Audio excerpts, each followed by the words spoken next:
RSS के 100 वर्ष हो चुके हैं और हम एक स्पेशल सीरीज चला रहे हैं। कई एपिसोड आप देख चुके हैं शमसुल साहब के साथ। और आज जिस विषय पर हम बात करने जा रहे हैं बहुत ही संजीदा, बहुत ही गंभीर विषय, भारतीय संविधान और आरएसएस। जब संविधान सभा गठित हुई उस समय आरएसएस की क्या भूमिका थी? जब वो ड्राफ्ट सौंपा गया 25 नवंबर 1949, उस समय आरएसएस की क्या प्रतिक्रिया थी? और जब संविधान लागू हुआ उस समय क्या प्रतिक्रिया थी?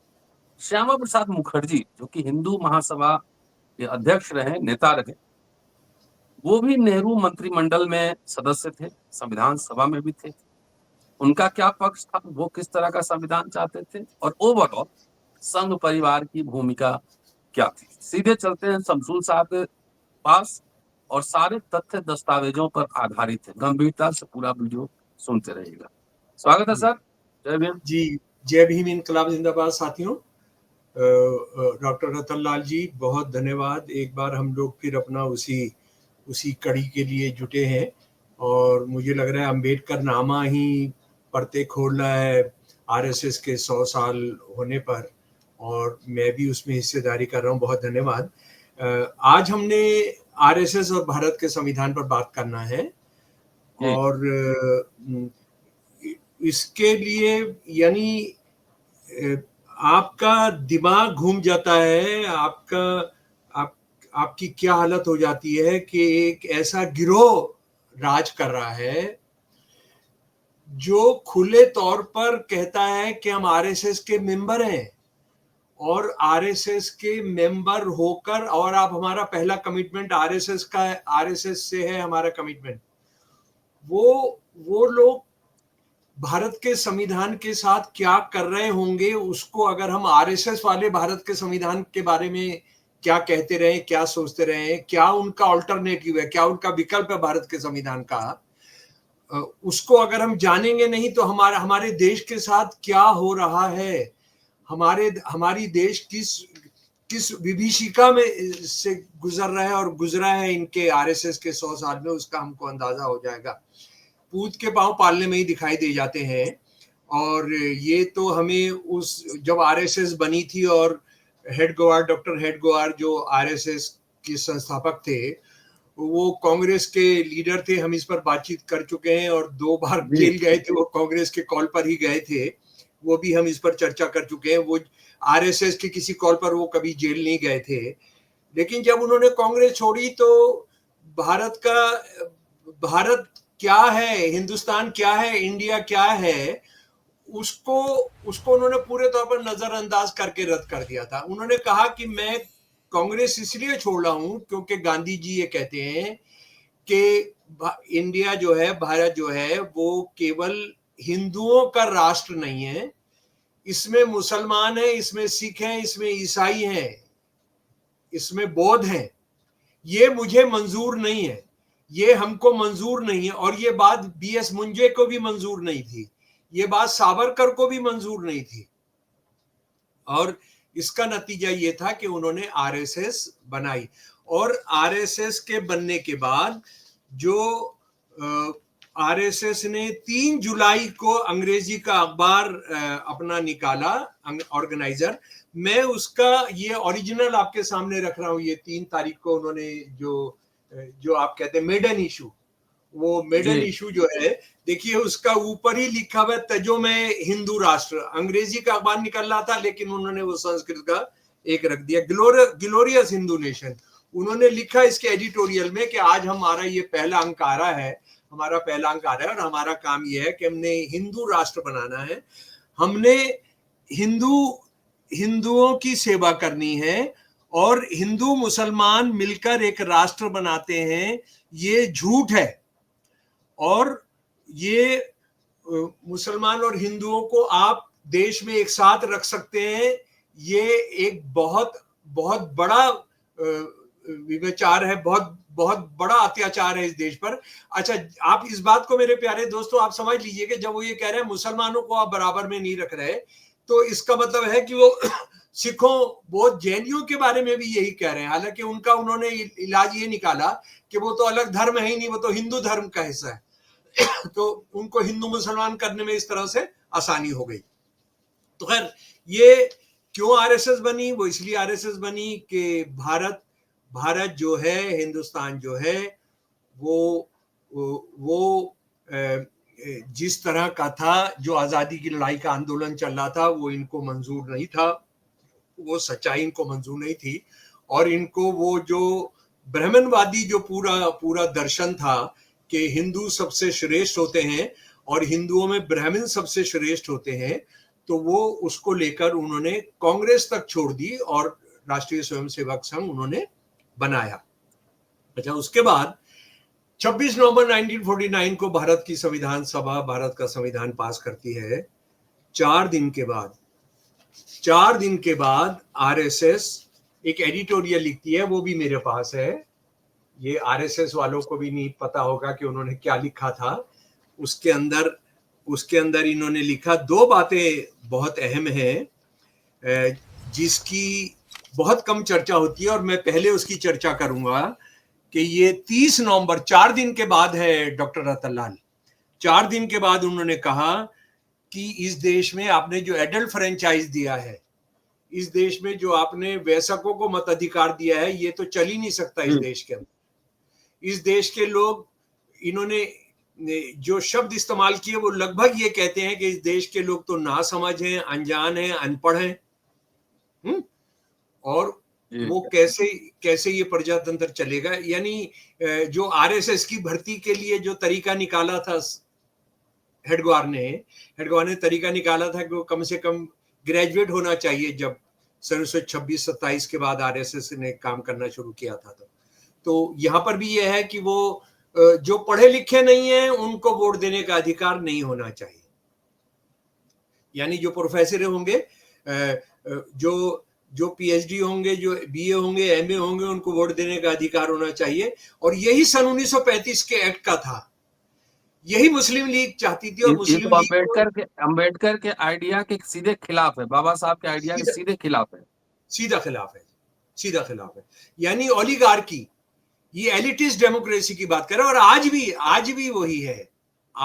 देखिए ना किस तरह से पार्टी और चला रहे हैं।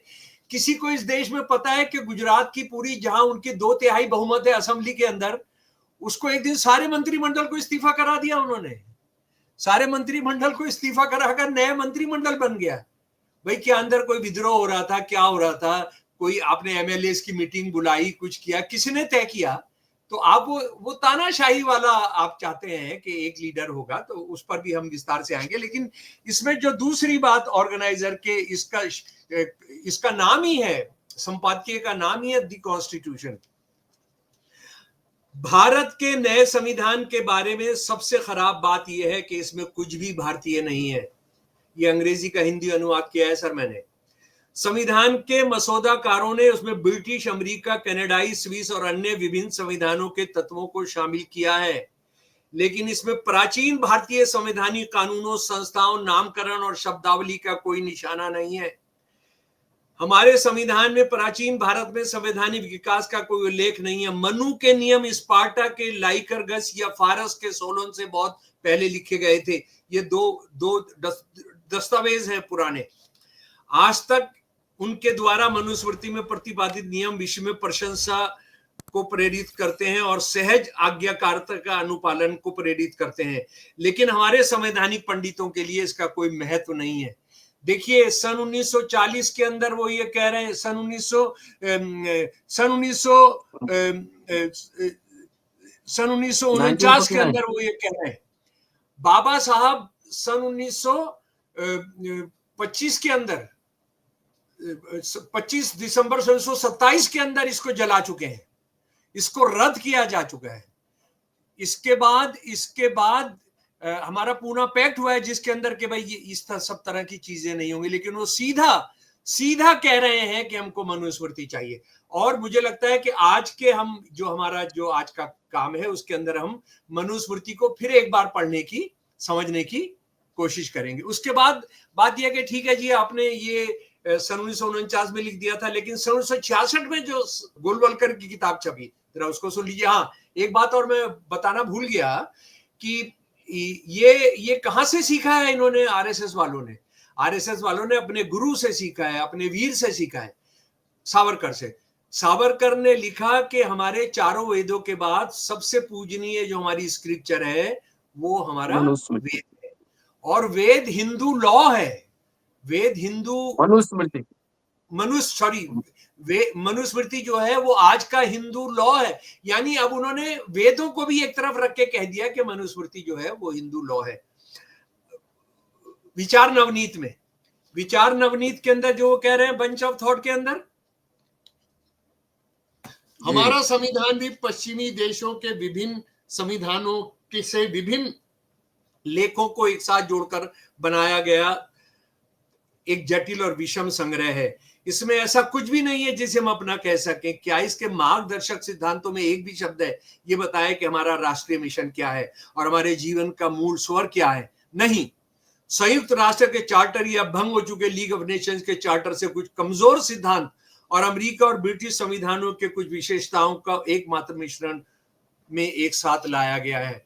बताइए, जिन्ना बिल्कुल यही बात कर रहा है, मुस्लिम लीग यही बात कर रही है, सारी दुनिया में प्रजातंत्र को लेकर अरब शेख सिर्फ यही बात कर रहे हैं, हिटलर यही बात कर रहे हैं, मुसोलिनी सिर्फ यही बात कर रहे हैं। अच्छा, और आप देखिए इनको वेस्ट से कितनी नफरत है, वेस्ट से इनको कितनी नफरत है। वेस्ट का पैसा आ जाए, वेस्ट का माल आ जाए, वेस्ट में आपको घूमने को मिल जाए, आरएसएस के सारे कैडर वेस्ट में जाके नौकरियां करें, वो वहां जाकर ऑस्ट्रेलिया, फ्रांस, इंग्लैंड, न्यूजीलैंड का नागरिकता होने के बावजूद भारत की क्रिकेट टीम को सपोर्ट करें, हाँ, वो सब करते रहें, लेकिन वो सब मंजूर है। पर वेस्ट का जो है, वेस्ट का अगर कोई डेमोक्रेसी, कोई प्रजातंत्र की बात की है तो वो इनको मंजूर नहीं है। अच्छा, इनको जो, और इनका कहीं पर अगर कोई मुझे बता दे कि नहीं इन्होंने इसमें अपनी राय बदल ली है, इनका आज भी जो आरएसएस की शाखा में सुबह प्रार्थना करते हैं, जरा उसको सुन लीजिए, और आरएसएस का मेंबर बनने पर जो वो करते हैं प्रार्थना सुनिए। इसने ही मातृभूमि, मैं तुझ पर सदा नमन करता हूं, हे हिंदुओं की भूमि, तूने मुझे सुख सुविधा में पाला है, हे पवित्र भूमि, अच्छाई की महान सृजन करता, मेरा यह शरीर तुझ पर समर्पित हो, मैं बार बार तुझ पर नमन करता हूं। ये संस्कृत में है, मैंने उसका हिंदी किया है।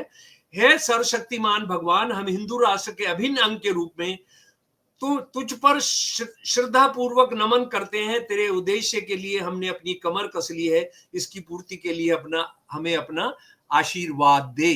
अच्छा, यहाँ मातृभूमि है, वो कहीं कहीं फादरलैंड हो जाता है। उसके बाद अगर आपने आरएसएस का मेंबर बनना है, जो मोदी हर साल शपथ लेते हैं जब वो अपना दान देते हैं आरएसएस का एक साल में, सर्वशक्तिमान भगवान और मेरे पूर्वजों के सामने मैं अत्यंत गंभीरता से शपथ लेता हूं कि मैं अपनी पवित्र हिंदू धर्म, हिंदू समाज और हिंदू संस्कृति के विकास को बढ़ावा देकर भारतवर्ष की सर्वगीण महानता प्राप्त करने के लिए आरएसएस का सदस्य बनाऊं। मैं संगठन के कार्य को ईमानदारी, निस्वार्थ भाव और अपने हृदय को आत्मा से निभाऊंगा और मैं जीवन भर इस लक्ष्य के प्रति समर्पित रहूंगा। भारत माता की जय। इसमें कहीं है कि मैं भारत के संविधान को मानता हूं, इसमें कहीं है कि मैं बाबा साहब के सिद्धांतों को मानता हूं, इसमें कहीं है कि मैं बराबरी के सिद्धांत को मानता हूं और मनुस्मृति को हम बदल कर लागू करेंगे, मनुस्मृति को हम मानेंगे नहीं। और ये उनकी प्राइमरी कमिटमेंट है, ये उनकी बुनियादी कमिटमेंट है, ये इसके लिए वो काम कर रहे हैं और इस काम को करने के लिए ही वो पैदा हुए हैं। लेकिन सवाल ये है कि ये इनको कैसे भारत के संविधान की शपथ दिलाई जाती है और ये कैसे कोई राष्ट्रपति या हमारे जो सुप्रीम कोर्ट का जज है या चीफ जस्टिस है वो प्राइम मिनिस्टर को कैसे दिला देता है, जबकि वो जानते हैं कि ये किस कुकर्म और किस काले धंधे के अंदर है। अच्छा, बात यहां खत्म नहीं हो जाती है लोकतंत्र के खिलाफ। भाई बात ये बहुत साफ है, भारत के संविधान का मतलब क्या है? दुनिया का एक बहुत महत्वपूर्ण एक ऐसा संविधान जिसको दुनिया के बहुत सारे संविधानों जो अफ्रीका में आजाद हुए उन्होंने बनाया। साउथ अफ्रीका का संविधान हमारे सामने है, जिसकी बहुत बहुत बड़ा हिस्सा इसमें से लिया गया। जो बांग्लादेश का जो संविधान बना था, आजाद बांग्लादेश का, मुक्त बांग्लादेश का, उसमें भारत के संविधान का एक बहुत बड़ा रोल था। ये देखिए, ये गाली बक रहे हैं उसको। लोकतंत्र के खिलाफ आरएसएस का जो सालाना आयोजन होता है, जिसमें इस बार हमारा पुराना प्रेसिडेंट गया था, 1350 सारे देश से आए हुए थे आरएसएस के सीनियर कैडर। उनके बीच में क्या कहा, आरएसएस एक ध्वज, एक नेता और एक विचारधारा से प्रेरित होकर इस महान भूमि के प्रत्येक कोने में हिंदुत्व की ज्योति प्रज्वलित कर रहा है। क्या प्रोग्राम है इनका। और कुछ लोग जो बहुत आजकल बात कर रहे हैं आरएसएस और बीजेपी में बहुत झगड़ा होता है, आरएसएस ये चाहती है वो चाहती है। आरएसएस नहीं तो पैदा किया है उसको, आरएसएस नहीं पैदा किया है। हाँ, आरएसएस उसको वो नहीं होगा तो कोई आरएसएस उसी की तरह का पैदा करेगा। इनका कोई मिल बांटने का कुछ है ही नहीं। अच्छा, दूसरी बात यह है कि आप जरा सोचिए कि गोलवलकर ने भारत के संविधान का जो सेकुलरिज्म है, जो चार बुनियादी आधार है, सुप्रीम कोर्ट ने कहा उसमें सेकुलरिज्म के बारे में तो आपने उनकी शपथ और अपनी प्रार्थना सुन ली। अब उसके बाद संघीय ढांचे के बारे में सुन लिए।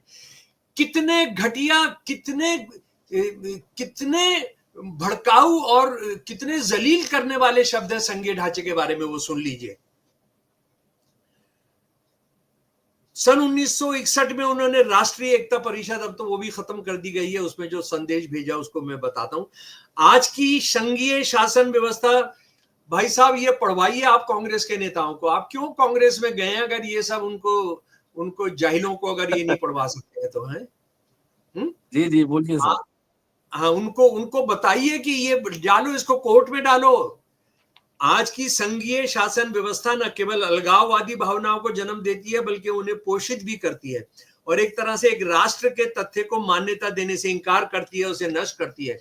इसे पूरी तरह से उखाड़ फेंकना चाहिए, संविधान को शुद्ध करना चाहिए और एकात्मक शासन व्यवस्था स्थापित की जानी चाहिए। यही तो खिलाफत आईएसआई खलीफा कह रहा है, यही तो अरब शेख कर रहे हैं, यही तो इजराइल कर रहा है, यही तो थाईलैंड का राजा कर रहा है, यही तो पाकिस्तान के अंदर हो रहा है कि किसी को कोई अधिकार नहीं दो। बांग्लादेश क्यों अलग हुआ? क्योंकि पाकिस्तान के जो शासक थे वो बांग्लादेश को उनके जो अधिकार थे, उनके प्रोविंस के जो अधिकार थे वो देना ही नहीं चाहते थे। और अभी बात खत्म नहीं हुई है। भारत में केंद्रीय शासन होनी चाहिए और प्रशासनिक दृष्टिकोण से राज्य को प्रशासित क्षेत्रों के रूप में माना जाना चाहिए। समझ लीजिए क्या मतलब है। जो राज्य हैं उनको, जैसे दिल्ली एक यूनियन टेरिटरी है, जैसे लद्दाख यूनियन टेरिटरी है, सारे राज्यों को उसमें बदल देना चाहिए, सारे राज्यों की वो हैसियत कर देनी चाहिए। और एक बाबा डंडा लेकर, वो आज मोदी है, कल कोई और होगा, वो रामदेव होगा, नहीं तो वो जेलों में जो बंद है उनमें से कोई आ जाएगा। उसके बाद इनकी जो जीन्स के अंदर है भाई साहब, जीन्स के अंदर वो ये है कि षड्यंत्र करना आरएसएस की खास बात है। और वो षड्यंत्र करने के अंदर जो माहिर हैं, तो वो षड्यंत्र प्रजातंत्र के अंदर नहीं चलता है।